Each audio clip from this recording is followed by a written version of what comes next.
Goeiedag. En vandag wil ek 'n uitdaging rig aan alle Christene wat nou op hierdie oomblik luister. Ek gaan vir julle 'n stukkie in die Bybel lees, 2 Korintiërs 5, wat handel oor ambassadeurs en versoening. Vader, maak ons harte vandag nuut asseblief. Here Jesus, maak ons een soos U wil asseblief. En help ons om nie mense te volg nie, maar U woord in U kruis tot eer van die Here. Amen. Ja, en hier kom oom Piet ook aangeloop. Oom Piet is altyd 'n dingetjie om te sê. Dis reg oom Piet, jy kan maar 'n oomblik praat. En oom Piet sê aan almal wat daar op die perron staan.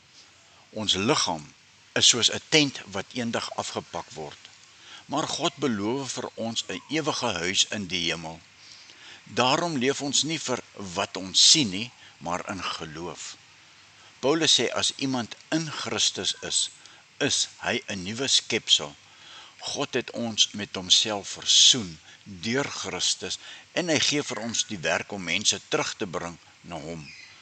Ons is ambassadeurs. Ons pleit, laat julle met God versoen. Kom ons lees net gou-gou die gedeelte daar in 2 Korintiërs 5, né? Ek lees vandag vir julle uit die nuwe vertaling, die 83 vertaling. Vers 1, ons weet dat wanneer ons aardse woning, wat maar net 'n tent is, afgebreek word, ons 'n vaste gebou in die hemel het. Dit is die woning wat nie deur mense gemaak is nie, maar deur God. En dit bly ewig staan.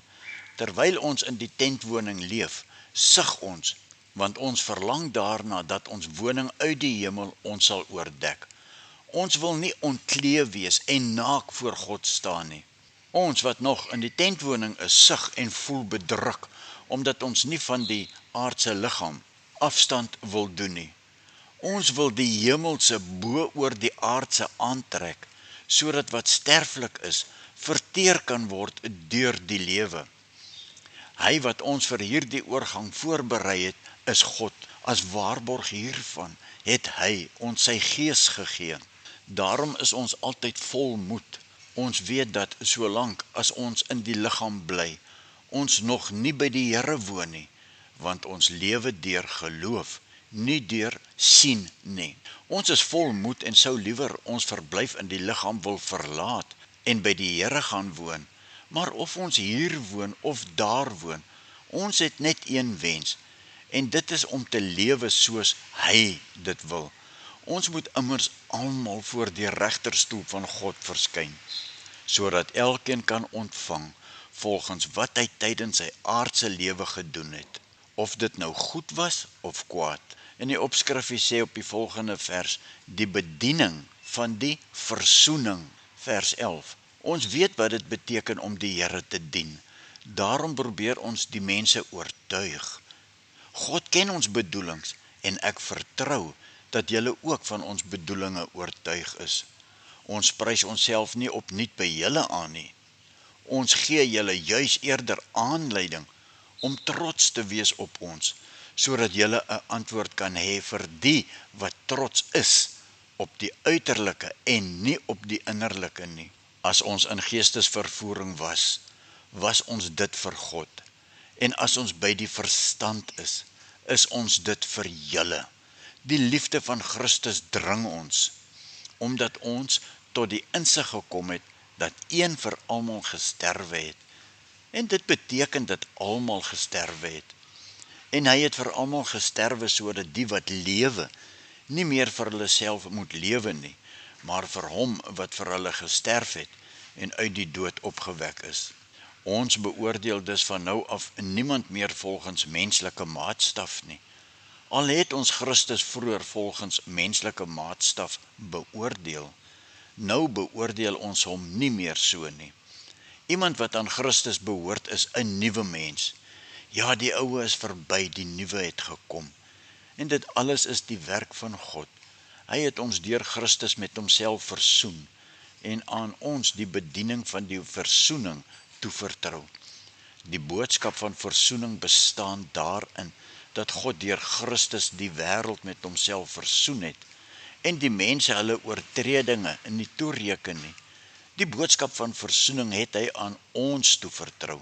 Ons tree dus op as gesandte van Christus en dit is God, wat deur ons 'n beroep op julle doen.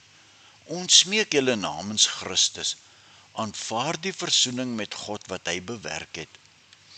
Christus was sonder sonde, maar God het hom in ons plek as sondaar behandel, sodat ons, deur ons eenheid met Christus, deur God vrygespreek kan wees. Nou, tot sover vandag. Ek het nou amper gesê, ons kan nou maar opstaan en 'n koppie koffie gaan drink, maar nee, hier kom ouma nou ingewals. En ouma gaan sit langs die warm stoof en sy sê aan almal wat in die kombuis is: weet julle werklik wat God met versoening vir ons almal sê? Dit wat julle nou net uit die woord van God gehoor het, versoening. Versoening is soos twee bure of families wat jarelank nie met mekaar praat nie. Sou julle saamstem, hierdie families of bure is met dit buite God se wil, en sou julle ook saamstem, hulle het 'n hek nodig om die geskil uit die weg te ruim. Wel, iemand het toegekom en 'n hek tussen die bure en die families gebou. Hierdie was nie sommer net 'n draadhek nie. Nee, die hek was Jesus Christus. Jesus is daardie hek. En nou stuur Jesus vir jou om vir ander te sê, die hek is oop. Kom huis toe, net soos die verlore seun destyds daar in Lukas. Versoening is die hart van God, sê ouma, aan julle wat nou hier sit en luister. Dit is my en Jesus se versoek aan julle vandag. Soos ons nou net gelees het daar in 2 Korintiërs 5:17 tot 21. En natuurlik onthou julle mos wat God gesê het, nê? God het gesê, dit is my geliefde seun in wie ek 'n welbehae het. Luister na hom. En Jesus het gesê, kom na my toe. Dit beteken nie ons moet sommer net ignoreer wat God sê nie. Nee. Dit beteken ons moet luister na Jesus. Jesus se woorde in ons harte indrink, want hy wil die hekke van kwaad toemaak en die hek van gehoorsaamheid in ons harte waawyd oopmaak. Ja, ouma sit haar teekoppie neer, die een met die goue randjie wat gekraak is. Sy stryk met haar duim oor die barsie in die koppie en ouma sê, ek sien julle sit nou nog lekker gesellig, so laat ek julle nog ietsie gou-gou vertel. Skuif net julle stoele nader, sodat julle mooi hoor wat ouma sê. Ek wil vir julle vertel van oupa se koppie, terwyl sy met haar vingers oor die goue krake vryf. Toe ek en oupa jonk getroud was, het ons baklei. Ja, sommer erg baklei. Ek het 'n woord gesê wat oupa se hart seer gemaak het, en oupa het stil geword. Daardie aand het hy sy koffie gemaak, en toe hy die koppie optel, gly dit uit sy hand en dit val stikkend op die grond, net soos ons was. Ek het die stukke opgetel en ek wou dit weggooi, maar oupa het gesê, nee, los dit en bring vir my gom. En ouma het geglimlag. 3 dae het hy aan daai koppie gewerk. Stukkie vir stukkie het hy dit aan mekaar geplak. Toe hy klaar was, was daar goue lyne waar die krake was. Hy het dit kintsugi genoem. Dis in Japanees en dit beteken die goue herstel. En oupa het vir my gesê, Letty, ek kan hierdie koppie weggooi, maar ek kies om hierdie koppie te herstel, want ek is liewer vir jou as vir 'n perfekte heel koppie. Ouma tik op haar Bybel, 2 Korintiërs 5 sê vir ons, God het ook 'n stikkende wêreld gehad. Ons het sy hart gebreek met sonde. Ons was die koppie wat op die vloer lê. Hy kon ons weggegooi het. Jesus was nie verplig om te bly nie. Maar wat doen God? Hy stuur sy seun. Jesus word die gom. Aan die kruis tel hy elke stikkende deel van my en van jou op. My lelike woorde, my trots, my selfgesentreerdheid, my eensaamheid, en hy plak dit met sy bloed aan mekaar. En weet julle wat die mooiste is? God gooi nie die krake weg nie. God maak die krake goud. Hy noem dit versoening. Dit beteken, ons is nie meer vyande van God nie. Ons is nou familie van God. Ja, die koppie is weer heel, maar nou met goue lyne wat wys. Hier was dit seer en daar was dit seer. Maar kyk wat het liefde gedoen. Liefde het die hek oopgemaak. Ouma kyk elkeen van hulle stip in die oë wat daar in die kombuis sit. En nou sê Paulus, nou gee God daai selfde gom vir my en vir jou en hy sê, ek maak julle nou ambassadeurs van versoening.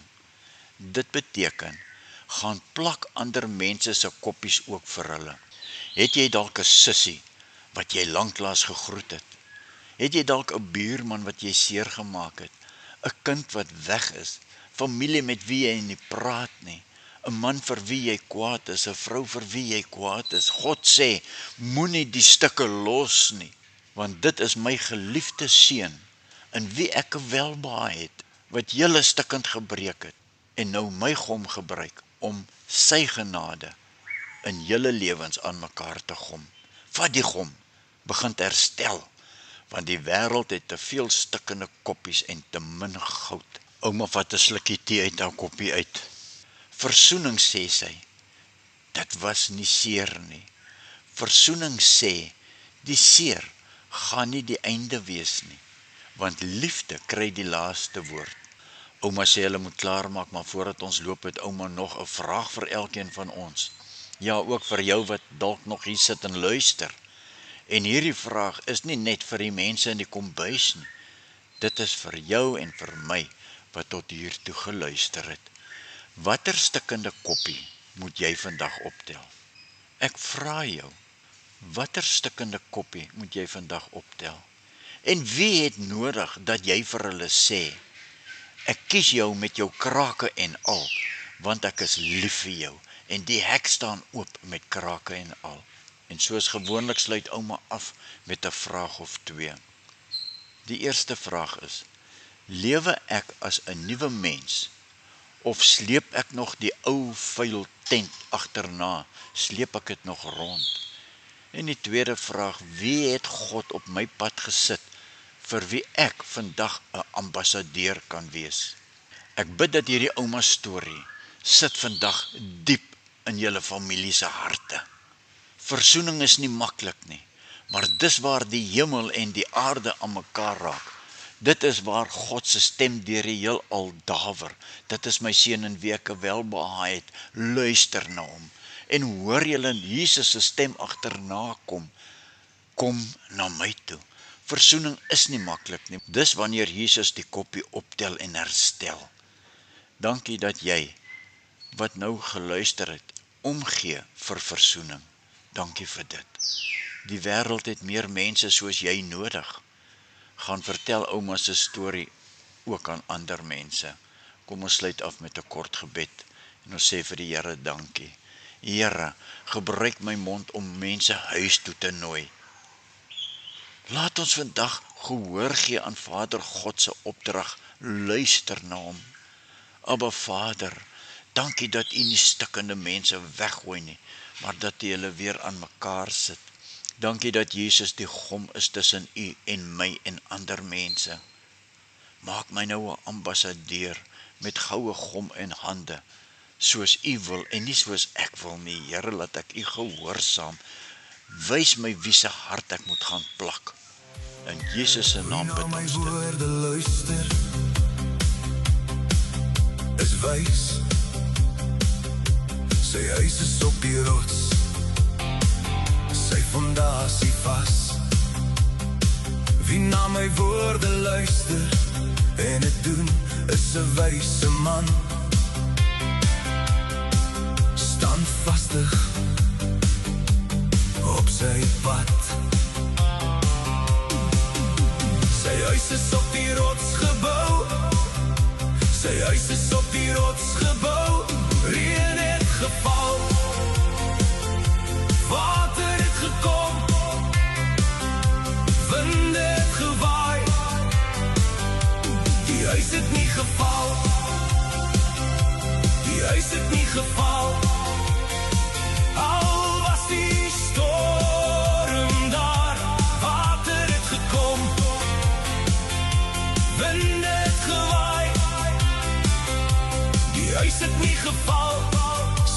fondasie is vas. Wie na my woorde luister en het doen, sy huis is op die rots gebou. Die huis het nie geval, die huis het nie geval, sy fondasie was vas. Die dwaas bou sy huis op die sand, ongehoorsaam aan die woord van God. Hy bou op die sand, die huis het geval, reën het geval, water het gekom, wind het gewaai, die huis het in mekaar geval. Wie na my woorde luister en het doen, sy huis is op die rots gebou. Die huis het nie geval, die huis het nie geval, sy fondasie was vas. Wie na my woorde luister en het doen, sy huis is op die rots gebou. Die huis het nie geval, die huis het nie geval, sy fondasie was vas.